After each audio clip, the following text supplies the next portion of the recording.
Hello and welcome back to Will, a Wonderful World. Let's check our post.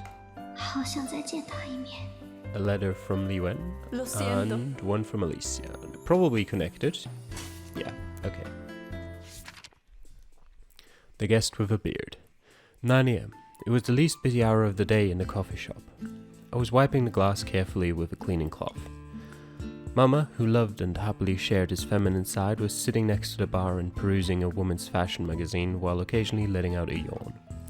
There was also a customer in a strange hat that had been here since we opened this morning. He put out his 8th cigarette in the ashtray, put down an adult magazine that he had brought with him, left his booth and went into the guest restroom. There was no one else in the shop but the three of us. I had left Ray half a month ago. I didn't know where else to go, so I came back to Maple House. It still had the same decorations but not the same people. Raj had gone back to India. Hang had become a local resident and got married. On my first day back, I had told Mama everything about being auctioned off and abused, but I left out everything related to Ray. Mama was crying so hard that his entire face was wet. He hugged me so tight and told me of course I could come back, and I could stay here for as long as I wanted to. I tried to get back to a normal life. I wanted to save up a little more money so that I could bring Carlos over to live with me. A middle-aged man with a thick beard had just walked in. I was carrying a glass pitcher of water when I accidentally bumped into him at the door. Water spilled everywhere. I caught the pitcher 20 centimeters off the ground before it got smashed into pieces. He was carrying an umbrella with a long handle. It was raining heavily outside. My clothes were soaking wet. Water had spilled onto my clothes.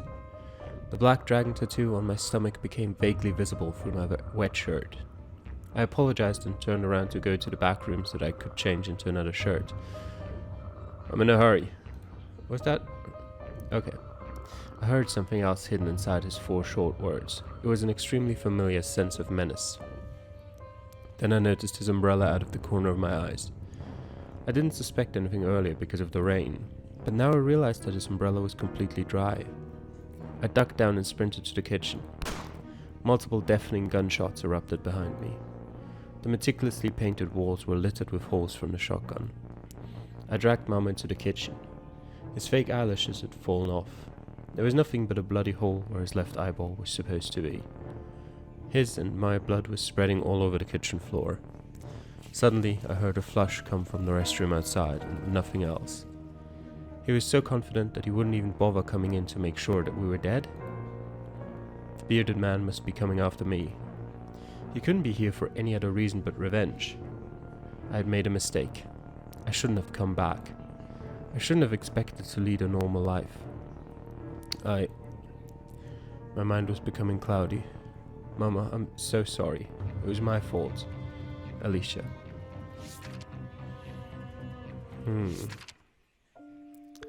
The cafe across the street. I opened my eyes. I saw a white ceiling. I saw white walls. I saw white blankets and beds. And I could smell the strong odor of detergent. How did I end up in a hospital? It was very late. There was no one in the hallway. I found a nurse station and asked for my record. It said I had gastritis. I never knew gastritis could make someone pass out. The nurse told me that I was mostly fine, I just needed to take my medication for a couple more days.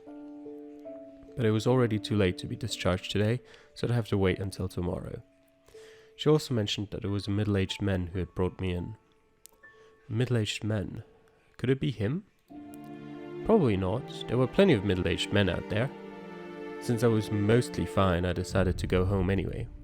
I couldn't stand the sight of the hospital for one more minute. I had too many bad memories of being in a hospital. A young man was standing at the hospital entrance, looking down at the ground.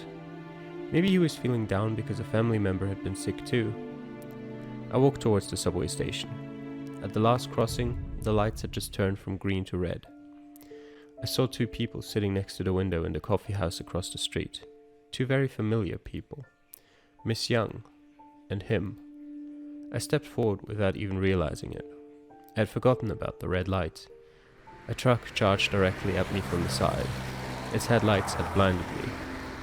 My entire body was swallowed by the light. The truck didn't stop after hitting me. I had been left lying in the street when someone found me. It happened to be the same young man who had been standing in front of the hospital earlier. I was brought back to the hospital, but this time I wasn't mostly fine. I probably would not survive the night. I realized that I had so many regrets. Why couldn't I tell him how I truly felt? Why would I always have to be torn apart from the most important people in my life? Lee Wen. And that, kids, is why you don't cross the street over when there's a red light. Alright.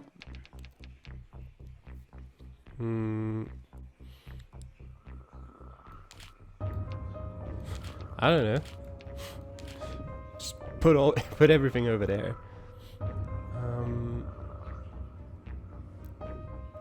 Why not? Sure. Let's see.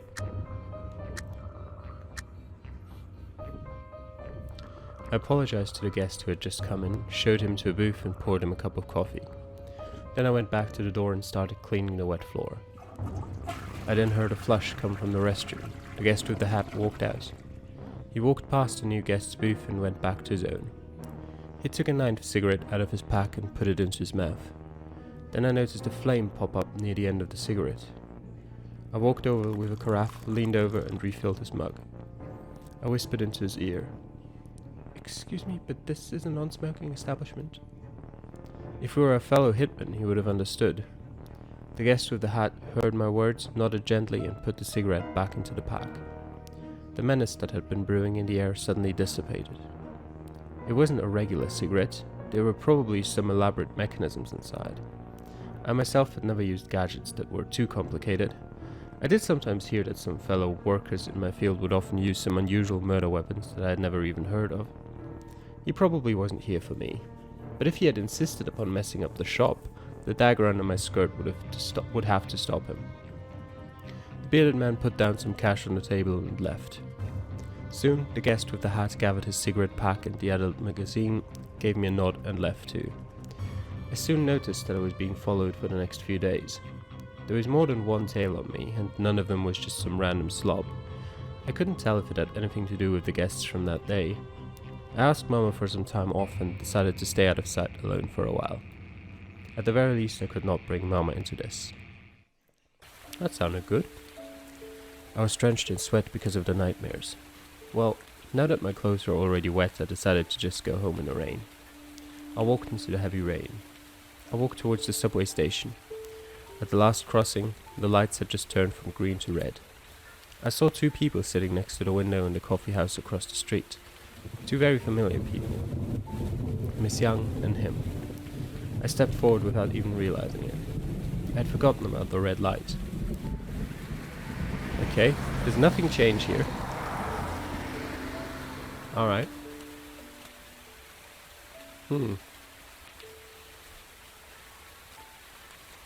Alright. The rain was so heavy that everything around me seemed blurry. I could feel the warmth of my body washing away with the rain. I was getting colder and colder. I was freezing. I struggled and took the phone out of my pocket and opened the recording app. This time, no matter what, I had to tell him how I felt. "Mr. Wen, I think I'm dying. It hurts really bad. I want to tell you something. The day of the exhibition was actually my birthday. I haven't celebrated my birthday for years, so thank you for the ticket. I really wish that I could go see the rainbow in the mountains with you. It must be beautiful. Too bad I probably can't make it anymore. I want to leave you everything I have in my apartment. There are so many boxes of chocolate milk left. Don't let them go bad, please. I really like your sketch. I was only kidding last time. And I..." The phone fell out of my hand, and it kept recording the sound of the rainfall. Okay, that wasn't... okay. Fair enough. Give me 1 second. Alright, let's try again. What are the important pieces here?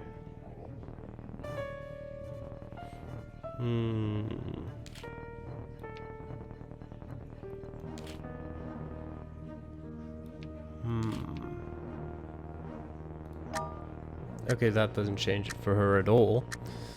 Alright. I apologized to the guest who had just come in, showed him to a booth and poured him a cup of coffee. Then I went back to the door and started cleaning the wet floor. I heard a flush come from the restroom. The guest with the hat walked out. He walked past the new guest's booth and went back to his own. Yep, nothing unusual.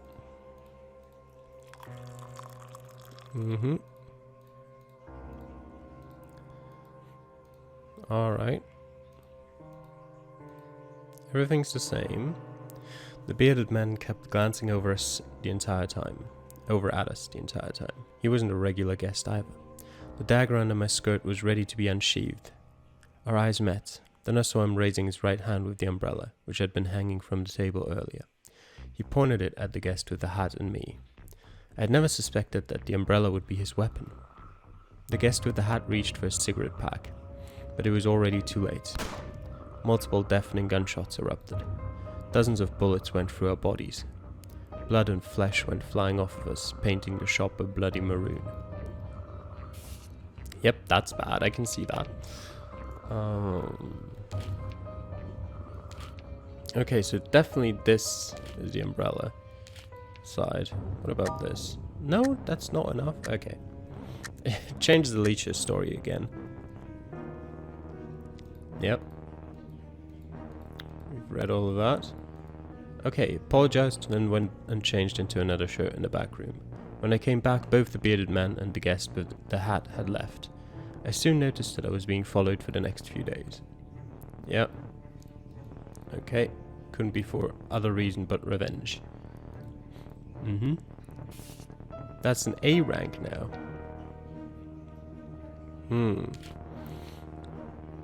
I think this and... No? There's nothing... Can I? No, I can't put anything here. Neither can I put anything here. Okay.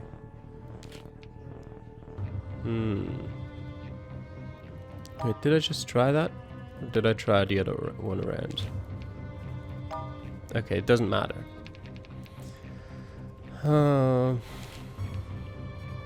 That doesn't work. That doesn't work. What about this? And... this? No. Wait, I did try that, didn't I? Oh, that's interesting. I mean, at this point, this just seems random. Are you going to the subway station? I nodded. Let me walk you there. I've got an umbrella. He showed me the umbrella in his hand and squeezed out an unnatural smile. We stood on the platform, silently waiting for the last train of the day. Another young couple was there too. The headlights of the train lit up the tunnel. I was looking at the train and didn't notice what was happening behind me. When I heard the young couple scream, the young man who had walked me here had already laid down on the rails. The train kept running as if he wasn't even there. I only heard a muffled noise, drowned out by the wind. Okay. Everything here is bad. What about if I swap those? Nope, still bad. Let me see what... Okay, I've tried everything but the right combination. Good. Or not. I tried, it was raining heavily outside, he was carrying an umbrella, and my clothes are soaking wet. Tried nothing. Okay. And for leash, I've also tried everything apart from the right solution. That's great. So nothing doesn't work. Have I tried... No, everything is just the way the story goes. I've tried carrying an umbrella. I've tried everything, basically. I've tried nothing. I've tried rain and clothes, and I've tried umbrella on its own. What about umbrella and clothes, but not rain?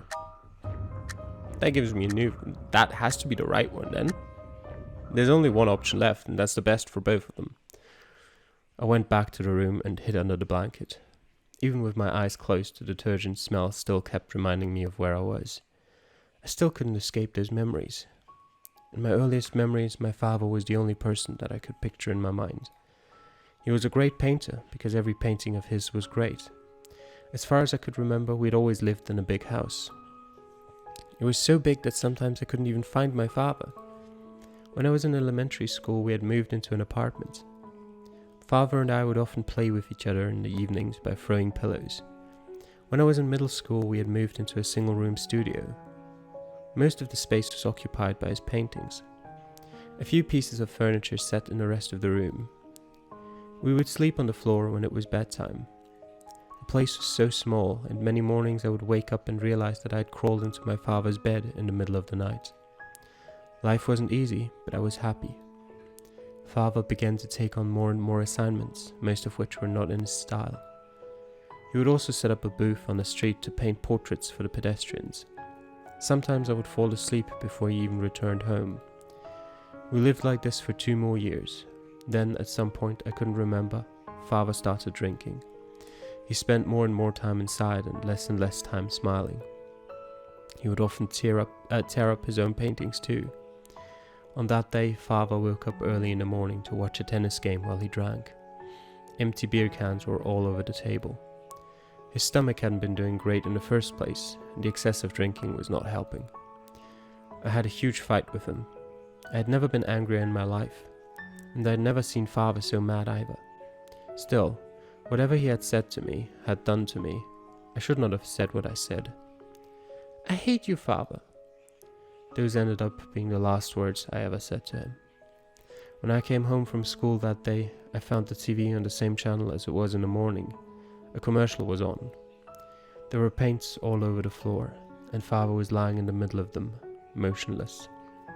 I was standing in the corner of the emergency room when I watched him cover his face with a piece of white cloth. They said there was no need for further medical assistance. Death felt so unreal to me at the time. I wasn't able to process any of it. I sat on a hospital bench in complete silence for a long time, until a doctor crouched down in front of me and softly said my name. I finally cried. I cried my heart out. "I love you, Father," but he couldn't hear it anymore. I woke up and I couldn't tell where I had been in my memories. The boundaries between nightmare and reality had been blurred by my tears. I sat up in the hospital bed, sobbing uncontrollably. If only everything had just been a nightmare. A wrinkled blue jacket that smelled like paint was placed softly over my shoulders. He had come in without me knowing it. He didn't say anything, just quietly put his arms around me. We sat there like this, until the sun came out. Not bad. At least compared to everything else where she dies. Water had spilled on my clothes. The black dragon tattoo on my stomach became vaguely visible from a wet shirt. I was about to apologize when I noticed the umbrella in his hand. Something was not right. It was a sunny day outside. He was here for me. I jumped behind the bar, pulling out the gun Mama had hidden underneath. Multiple deafening gunshots erupted outside the bar. The meticulously painted walls were littered with holes made by a shotgun. Mama was hunched over his magazine and his fake eyelashes had fallen off. There was nothing but a bloody hole where his left eyeball was supposed to be. I stood up behind the bar and aimed at the visitor. Sweat, tears, blood, and my makeup were smeared all over my face. Suddenly, I heard a flush come from the restroom. The door opened quietly, and a thin silver thread flew across the air and went through the forehead of the bearded man before my bullet could. The thread morphed into a needle and pinned itself on the daily special menu on the wall. The guest with the hat walked gracefully out of the restroom with an unlit cigarette in his mouth. He gathered his adult magazine and left, but he left a business card on the table. It had a simple design but unusual contact information on it. A few words were printed in bold on the thin white card. Zuko, assassin. For business, text 9999-6666-8888. Okay, so Mama's death, unavoidable. Okay. Oh god, that's a lot of letters. Carlos, te extraño. 老天爷，请赐予我勇气。 Who is she? Miss Young, maybe? 好想再见他一面。 결코 이렇게 되진 않을 거야. Porque siempre me pasa esto. More and more people. What's going on now? I've never seen a blacked out letter before. Let me explain. A letter will turn black when its precondition ceases to exist. So a black letter means that the events inside the letter never happened. What is happening to Carlos might have something to do with his sister. Do you mean that something that is happening to his sister might have an impact on Carlos? Yes. But judging from the letters before, I don't think they're writing to us at the same time. Alicia is 9 years older than Carlos, but both of their first letters were from when they were 18 years old. You're exactly right. That's why the events of Alicia's letter will have an impact on Carlos. What is happening to Alicia now happened in Carlos's past. Oh, I think I get it now. By the way, we will not be able to process the blacked out letters. As you can see, the other letter connected to it is also in a locked state. A locked letter means that other letters connected to it are blacked out. If you see a locked letter in the future, go and check the status of the letters connected to it. When you see a black letter, you may select it to obtain more clues. The clues are shown as these black dotted lines. The letters connected by these dotted lines are the reasons the previous letter is blacked out. Knowing this, we can start by examining these letters first. Understood. Let me take a look at those letters then. Oh, here is one small tip. Remember what happened in Carlos's previous letter? It's been a while, you know? If I remember correctly, it was about what happened in the auction house after he brought Ye there. Oh, I remember, yeah. Right. Do you remember which ending you chose for him? Well, the S rank. Of course. He saved Ye and also managed to escape himself. Then what happened? Then? Oh, he was taken away by the police, wasn't he? Yes. You could go and check again. Because of the impact from some other events, the ending might have changed. You mean that even within the same ending, the details of it could be changed at any time? Yes, such changes might happen in the non-ending parts of the stories too. It doesn't happen very often, but if you pay attention, you might find it interesting. Okay, so that means this changed.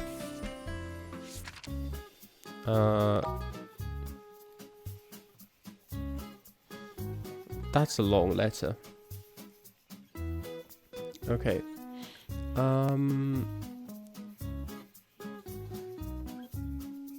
Okay, this is where it gets interesting. At the end of the alley there was a small coffee shop. The sign looked like a maple leaf and it said Maple House on it. I was stunned. I seem to remember that Alicia had mentioned a place like this in her first few letters. Yes, she used to work here. Since Alicia had never mentioned the address of the coffee shop, I had never been able to find it. Yet here it was, right here. Finally, I was about to find my big sister Alicia. I burst into the coffee shop, ignoring everyone's startled looks, and stopped in front of the barista. I took a deep breath and asked if he knew someone named Alicia. Alicia? Yeah, she used to work here, but she disappeared a while ago. Actually, I'm not entirely certain, so don't take my word for it, but I heard that she might be dead. That couldn't be true. I stumbled back in shock and fell onto a couch. The barista put a hot latte in front of me and sat down by my side, trying to comfort me, but I couldn't hear anything anymore. It must be a lie. My big sister, she couldn't just... There was a smiley face on the latte, but it started to blur and turned into a frowning face. Eventually, the frowning face was gone. Okay. Alright, we can't do this right now anyway. We can do this. But I kind of want to know... Actually, we just did Alicia too. Let's start with this. Who are you?